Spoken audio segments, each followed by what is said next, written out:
Hello and welcome to this special edition of Fine Tune.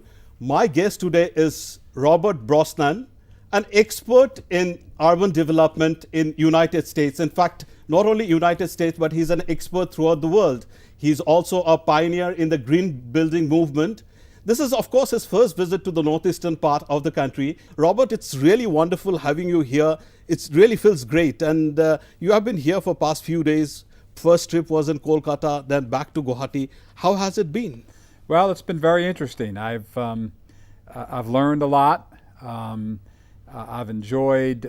This has been my first trip to this part of the world, so I've learned a lot. It's been kind of a cultural challenge for me, if you will.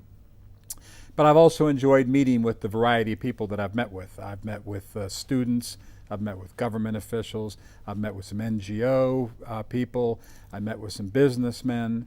I've met with some other groups. So it's been an enriching experience for me. And what I hope is that I've shared some ideas with them about how at least one community in the United States has addressed some of the issues that you're facing in this region. Absolutely. Now, Robert, if you talk about Arlington, the Arlington schedule is known to everyone across the world. It's not only that it has made you famous in US, but it has made famous, your name has become more popular throughout the world. And of course, 3 decades, it's not a matter of joke.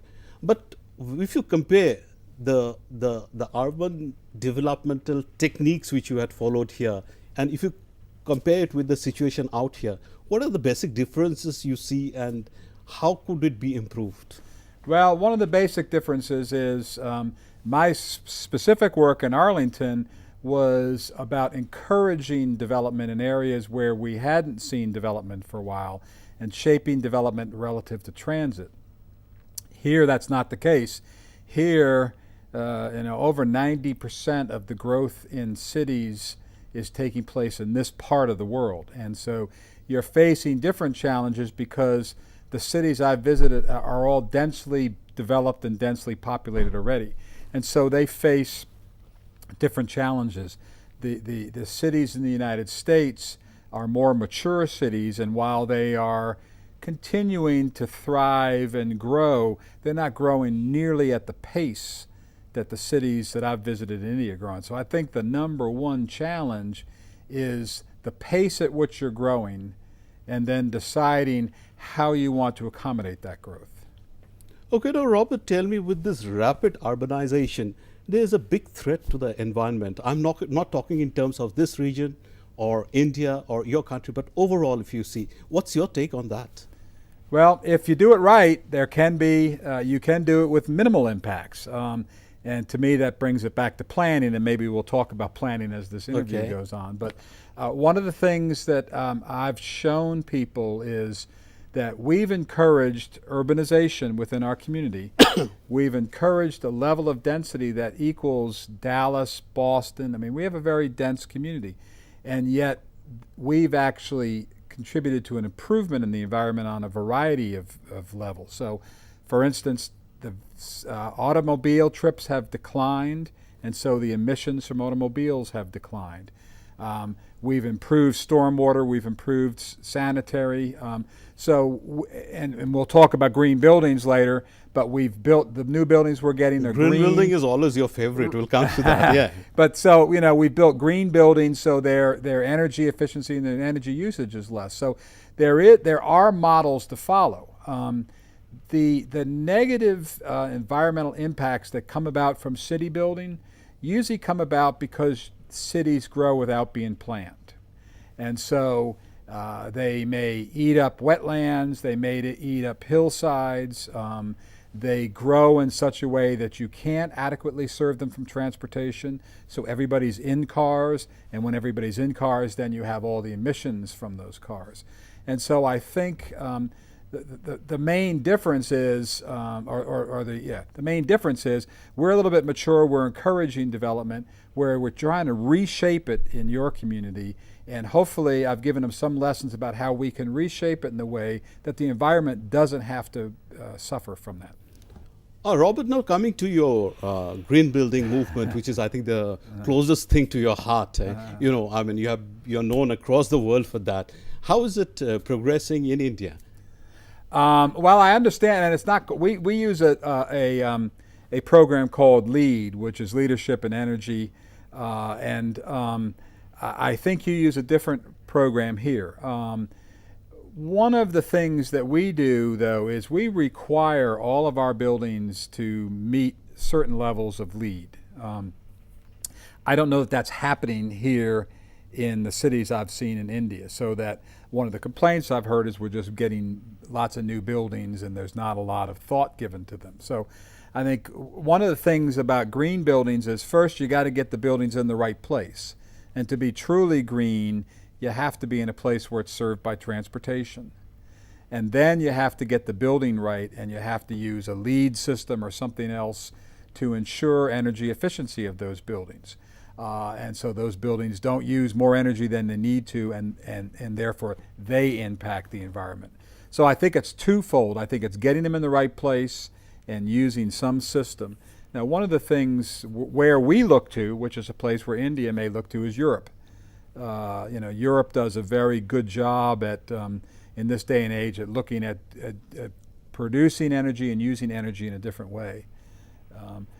Just an aside for a minute, you asked me the differences between India and the United States. One of the things in India is you don't have to heat, at least not in any place I've been so far. I know. So we have the dual issue in terms of energy use, three issues really: heating, cooling, and then just general lighting and things like that. Right. So it's a different issue, but it can be addressed in the same way. Okay, now since you have visited almost 2 areas, I mean, covering the entire eastern India, you were in Kolkata, now you have, come to Guwahati.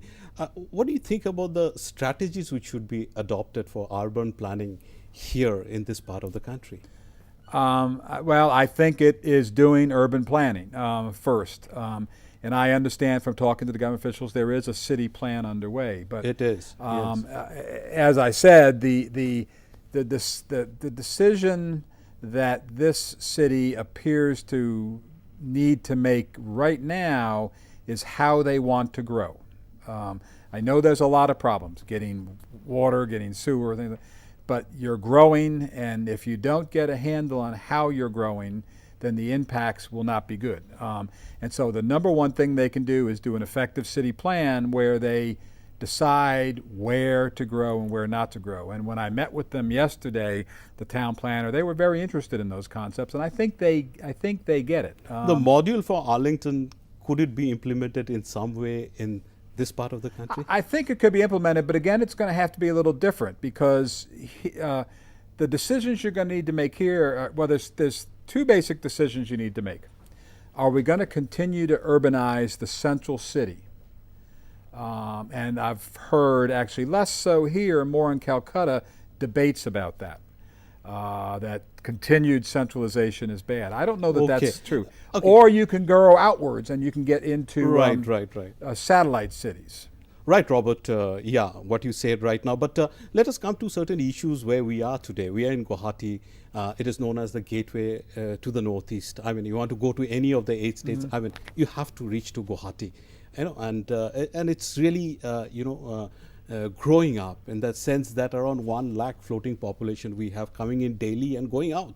So it's a happening place. But despite that, the Guwahati city, there is heavy shortage of water. With the Brahmaputra river flows through the city, but we have heavy shortage of water. What's your take on it? What could be the solution? Well, I've heard this now twice, and I don't understand how that can be true when you have the river.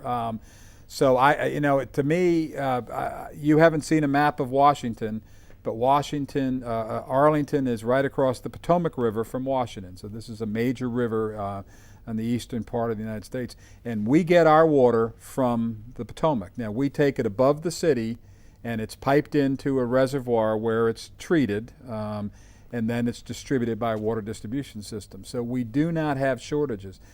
It seems to me that with a river running by like you have in this city, I don't understand why there would be water shortages. So what has gone wrong, you feel, and how could it be rectified? Well, I don't know what they've done, so it's hard to decide what's wrong. But I would certainly look to, from my experience, what I would look to is look at places above the city where you can divert water from the river and store it and treat it if you need to treat it. I don't know what the water quality is like.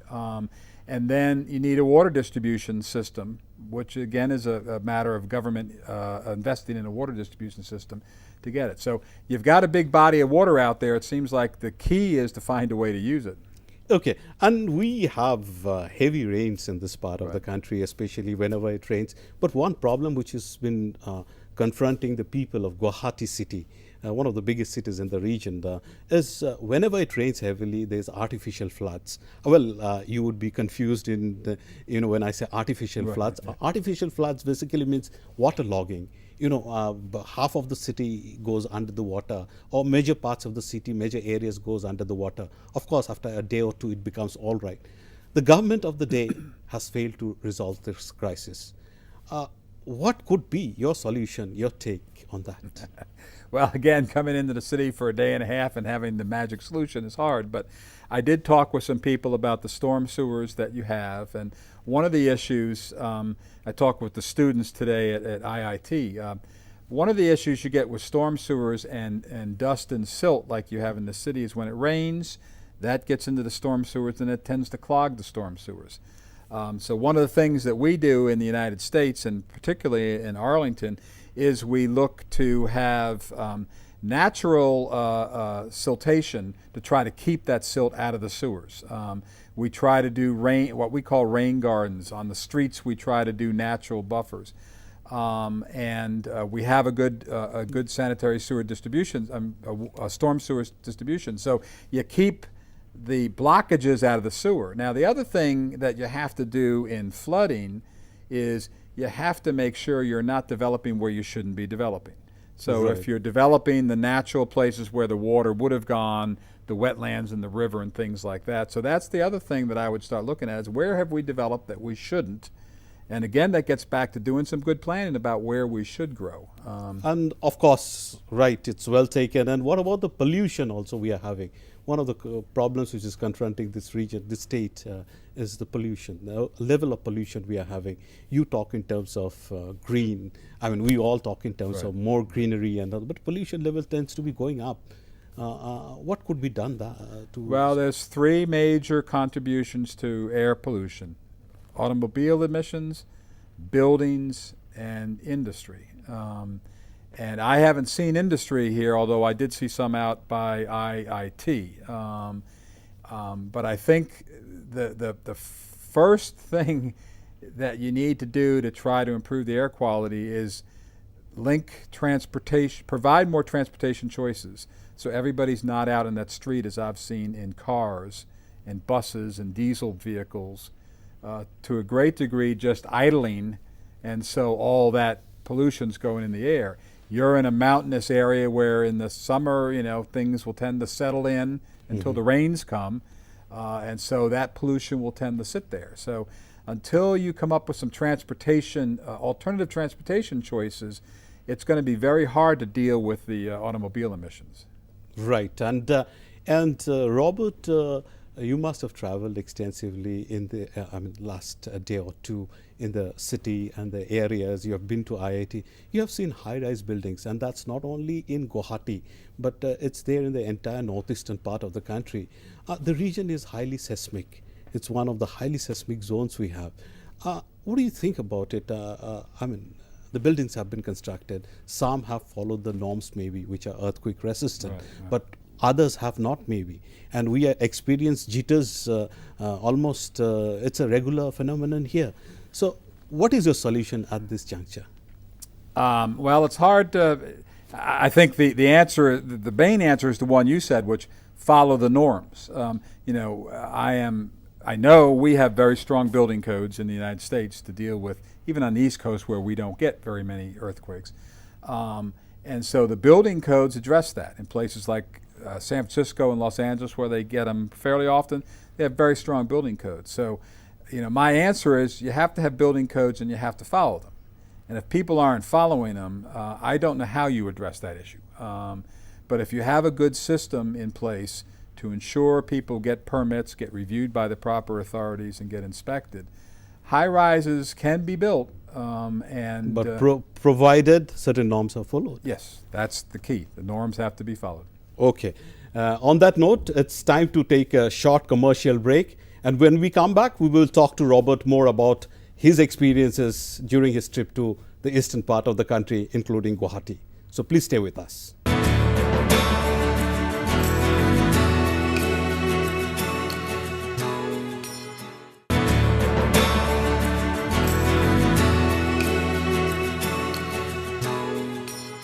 Welcome back. You're still in Fine Tune, and our guest is Robert.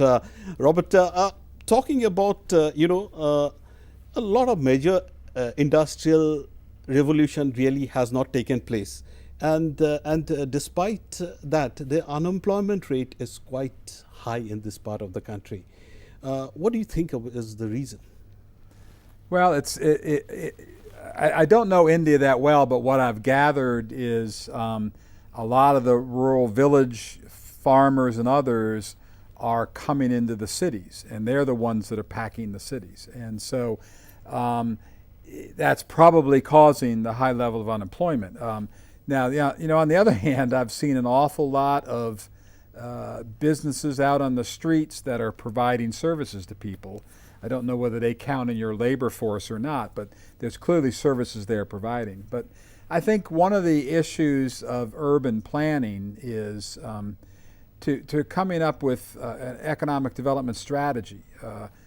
Different regions can attract different kinds of workers. I understand in India, Mysore and Bangalore have developed very good urban areas, and they've attracted a lot of young people in, which in turn has attracted jobs, which in turn provides jobs for the less skilled, because there's a spinoff. So I think one of the things that's important for a city like this is to decide what its economic niche is. It may be tourism. You asked me about tourism earlier. It may be tourism. What do you think about the prospects of tourism here? Well, I haven't been to the Northeast, but I understand that this is considered the gateway to the Northeast, and that there's a lot of great things up there. So, I'm not a tourism expert, but I would think that would certainly be one thing. That could be an industry from where I think the people can really, really benefit from that. Correct. Because tourism provides a lot of jobs at a lot of levels. You have people that need to work in hotels. You need people who need to provide food. So it provides at a lot of levels. So that's certainly something to consider. You have a large tea industry here. Absolutely, Assam tea is known all over the world. Right. I guess. So trying to work on how that plays in it. I understand there's oil and coal, which that might be. There's environmental even forest products. Enormous amount. Yeah, although forest products get back to that issue you mentioned earlier, where then you start cutting down trees on hills, and you have to be cautious about that. But I understand Karazanga. I think if I pronounce that right, Kaziranga is near. So this could be a gateway to that. So it's not for me to say what your tourism or what your economic niche is, but that is a very strong element of how American cities plan their cities. They try to forecast. But this is one of the biodiversity hotspots. We have enormous amount of wealth which we have been talking about in terms of forest products, in terms of other things which you said. But due to lack of transport and communication, it remains untapped. What needs to be done in this, Robert? You need to fix transportation. That's what I've been telling people while I've been here, is that what's the problem with transportation in this region is the only real alternative is automobiles. And that your favorite subject. Well, that's because I'm experienced with how to get rid of automobiles. But it's automobile. If you have the money. If you don't have the money, then you're on these crowded buses and you're sitting in traffic, or you're taking one of the taxis. But you don't have any other alternative to that.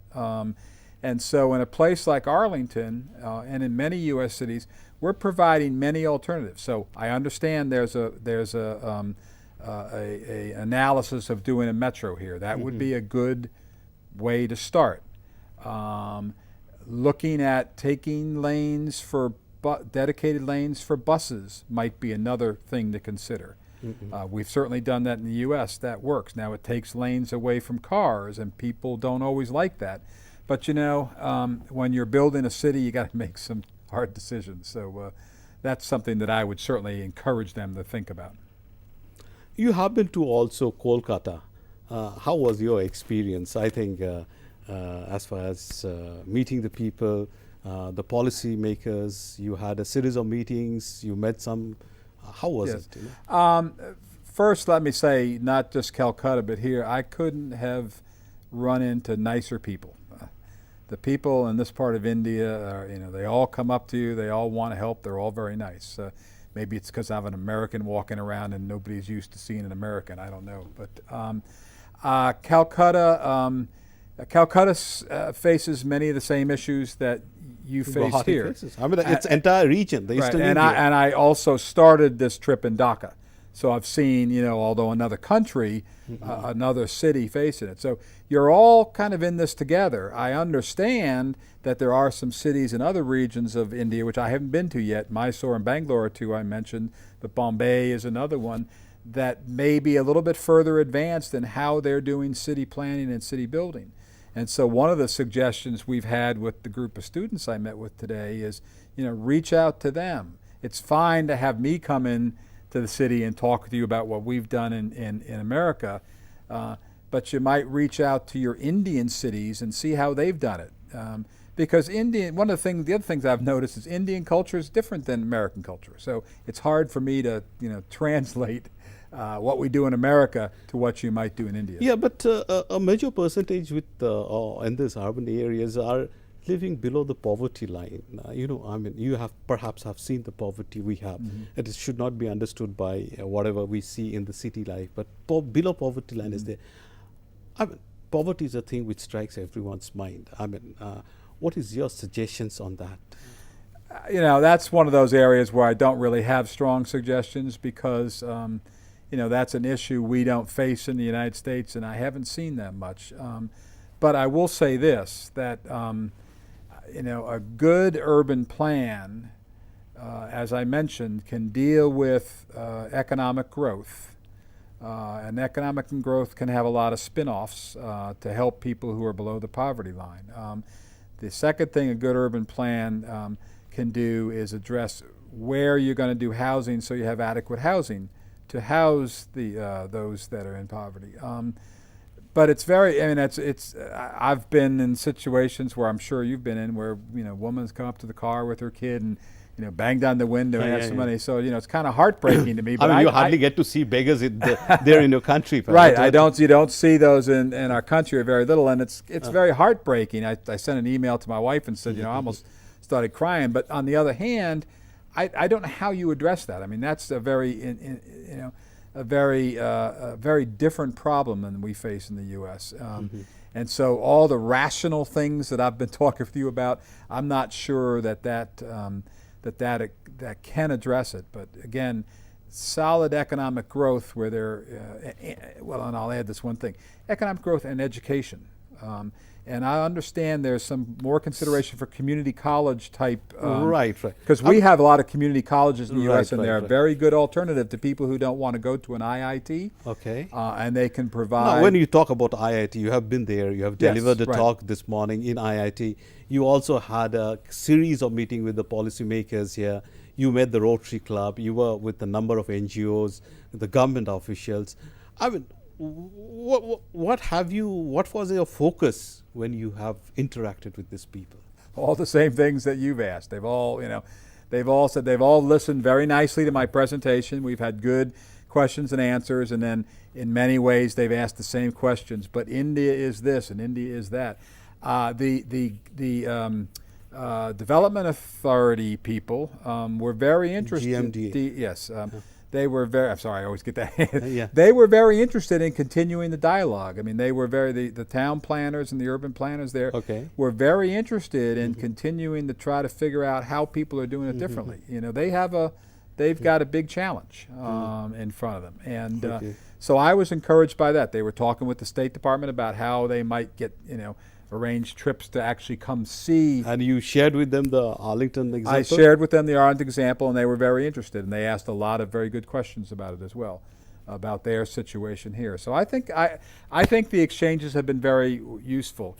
I'll tell you the one thing that I've been most happy about is the students. Okay. Because what I've told the students is they're the ones that are going to be the future. Ultimately, they are the people who are going to be the forefront. Right, Yeah. right. I mean, the government officials today, and I'm one back in the United States, we're not going to change this community over 30 years because most of us aren't going to be around for 30 years. It's the students. And so if you can get the students excited about how the city is going to be built, that's going to be the future of your city. So. Yeah, and many changes have also emerged with the the change of the world economy. What do you have to say about it? The world economy. Well, I really can't really speak to the world economy. I mean, that's not an area that I have a lot of experience in. So, any opinion I express on that would be probably not useful to your viewers. So. Okay. Now, I would like to go to Arlington. Okay. Please take me there. You're glad to come. Glad to have you. No. And let me be through this discussion. Let me be in Arlington. Okay. What did you do so special to be recognized worldwide today? Okay, I appreciate that question. That's a good question because that's the story. What we did was recognize that in order to build a more sustainable city, you needed economic growth and you needed a transportation system that was not automobiles. And so 35 years ago, similar to what you're thinking about right now in this city in Guwahati, to do a transportation, a subway, we embraced that wholeheartedly, and we worked with our entire community to come up with a vision for the future of our county that was going to mean economic growth tied to this investment in Metro. We developed very good plans to encourage very high density development, both residential and office, all within about a quarter mile to a half mile of our metro station. So if you come into Arlington today, or if you looked at my slide presentation, you'd see 5 stations, each with high-rise development around it, surrounded by green or open space and low-density development. And within each one of those sectors, everybody, or 96% of the people that get there, come by transit. They don't come by automobile. We've provided options like bikes, bike sharing, bike lanes on our roads. We've taken lanes away from traffic to put them back in the sidewalks. What a good example you provided. Yeah. Robert, thank you very much for sparing your valuable time and coming over to our studios and talking exclusively to Fine Tune today. It has really been a pleasure. And in fact, I would like to continue with the discussion, but we also have shortage of time. Okay. So we have to end this program at this stage. So thank you very much for joining our program today. We wish you a longer life and greater success in the days to come. And I wish you success in Kolkata. Thank you. And with this, we come to the end of this edition of the special edition of Fine Tune. We'll be back again with you next week, same time, same place. Till then, it's goodbye and take care.